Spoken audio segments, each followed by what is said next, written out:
गोरखपुर से एक दर्शक सुभाष है हमारे साथ। सुभाष जी, सवाल पूछिए। हाँ सर, एक चीज ये है सर जी।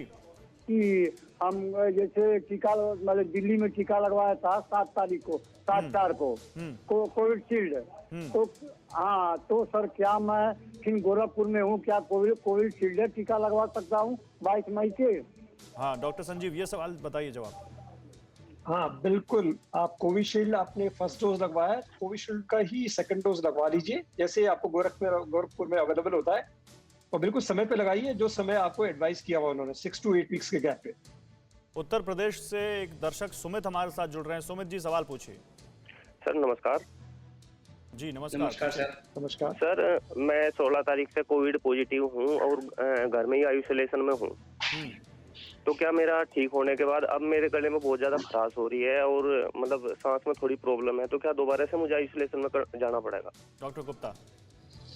बड़ा अच्छा सवाल है। एक तो आपको 16 तारीख से पॉजिटिव थे, अभी आपके सिम्टम पूरी तरह से खत्म नहीं हुए, इसका मतलब अभी भी आपके इन्फेक्शन है, तो कृपया करके आइसोलेशन में ही रहें।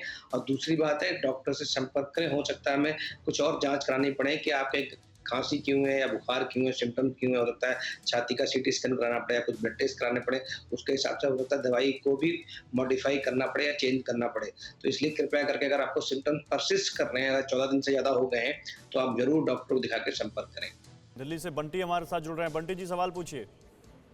सर ये मेरे सर में दर्द है जी, और ये कंधे दुखते हैं। वैसे बुखार नहीं है मेरे, तो मुझे चेक करवाना चाहिए कि, पर ये मेरे काफी दिन से हो रहा है जी, 15-20 दिन से। ठीक है, सलाह ले लेते हैं डॉक्टर से सलाह लेते हैं। डॉक्टर संजीव, क्या सलाह होगी इनके लिए?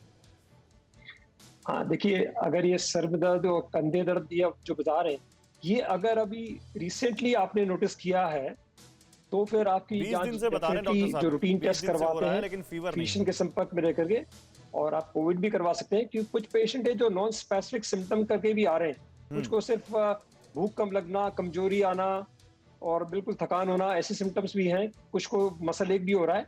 तो ऐसे में कोविड-19 करा करके अगर आप उस चीज को रूल आउट कर लेते हैं, तो आप सेफ फील करेंगे, है ना। और अपने फिजिशियन के संपर्क में रह के जो भी एडवाइस जांच है वो करवाइए। राजस्थान से सतीश हमारे साथ हैं। सतीश जी, सवाल पूछिए। सर नमस्कार, मेरा सवाल था कि 2 मई को मैं पॉजिटिव हुआ था, रेमडेसिविर वगैरह लग गए थे। इसको 2 मई को 2 अप्रैल को 2 अप्रैल को सर, सॉरी। तो रेमडेसिविर वगैरह लग गए थे, अब मैं ओके हूँ। तो मैं जानना चाह रहा था कि मेरी फर्स्ट वैक्सीन लगनी है, तो मैं लगाऊं नहीं लगाऊं सर? डॉक्टर गुप्ता। बिल्कुल लगवानी है। ठीक होने के कम से कम 15 दिन बाद और मैक्सिमम 3 महीने के अंतर पे आपको वैक्सीन लगवानी है, क्योंकि इन्फेक्शन हो चुका, आपके अंदर एंटीबॉडीज होंगी, लेकिन इतना सफिशिएंट टाइटर नहीं हुआ कि अगर अगला कोई इन्फेक्शन हो तो उससे बचा सके। तो अगर आप चाहते हो फ्यूचर में कोविड ना हो, कोरोना ना हो या कोई नए स्ट्रेन से कोरोना ना हो, तो वैक्सीन अवश्य लगवाएं। मनोज है हरियाणा से हमारे साथ। मनोज जी, सवाल पूछिए। अच्छा नमस्कार जी। नमस्कार। हेलो, आपका नमस्कार उन तक पहुंचा। सवाल पूछिए सर। सर मेरे को फैटी लीवर है ग्रेड 2 और थोड़ी प्रोस्टेट की प्रॉब्लम है, क्या मैं वैक्सीन ले सकता हूँ? कोई साइड इफेक्ट तो नहीं? संजीव जी। हाँ बिल्कुल ले सकते हैं। फैटी लिवर और प्रोस्टेट से आप जो भी हैं, डायरेक्ट कोई रिलेशन नहीं है वैक्सीनेशन का। इनफैक्ट वैक्सीनेशन आपको वायरस के अगेंस्ट सेव करेगा, और आपको कोई रीजन नहीं है कि आप वैक्सीनेशन को अवॉइड करें फैटी लिवर और प्रोस्टेट की वजह से। आप बिल्कुल लगवाइए वैक्सीनेशन, आपके लिए आवश्यक है। अड़ी सोमवार से शुक्रवार शाम 6 बजे सिर्फ TV9 भारतवर्ष पर।